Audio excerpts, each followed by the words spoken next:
I know. I'm gonna kiss one. We gotta practice. Hello, thank you so much for inviting me up here today to speak with everyone. I'm not as well versed, I don't think, as some of the other candidates, but I'll tell you a little bit about myself. I am a veteran of the United States Army.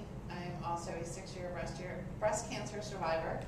I did the 3-day 60-mile walk this past October, and I'm a single mom. My children are now grown, so I don't know that I'm allowed to really say that anymore, but I'm soon to be a grandma, so I'm very, very excited. This will be my 3rd attempt at taking the congressional seat in the 1st Congressional District, which is held by Rob Andrews and has been for 26 years. I took a year off from work. I've been working since I was 16 years old.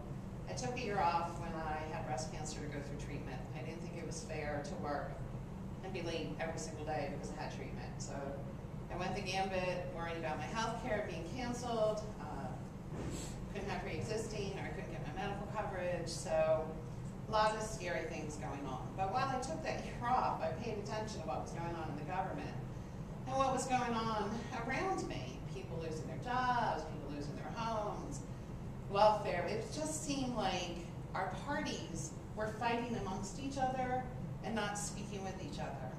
And kept telling me what I needed in my life, but unfortunately none of them live in my life, and none of them have spoken to me.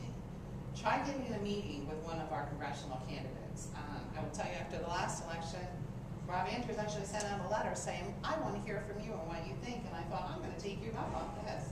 So I contacted him to schedule a meeting. Still has not taken place. We have another election coming up, so it just tells you.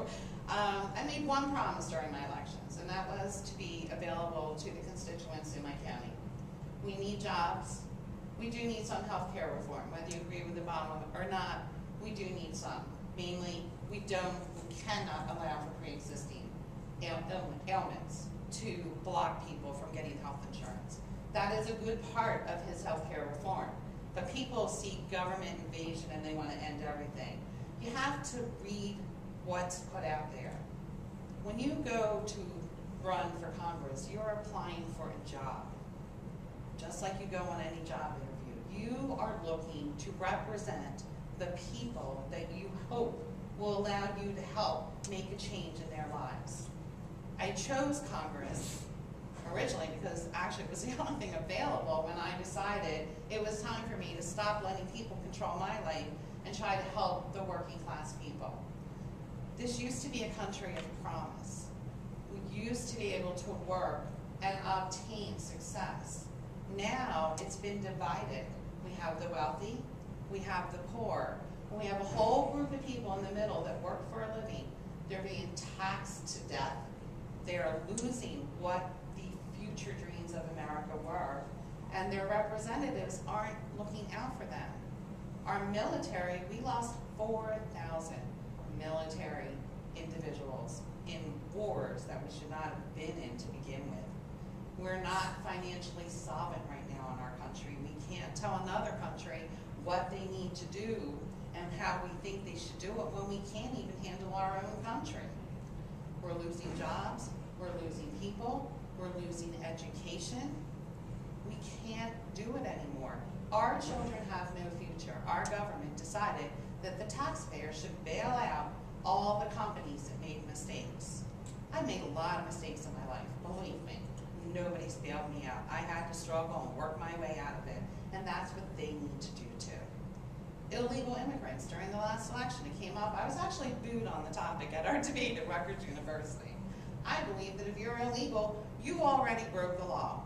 And one of the things in our country is we need to stop changing the law to accommodate what you did to break it.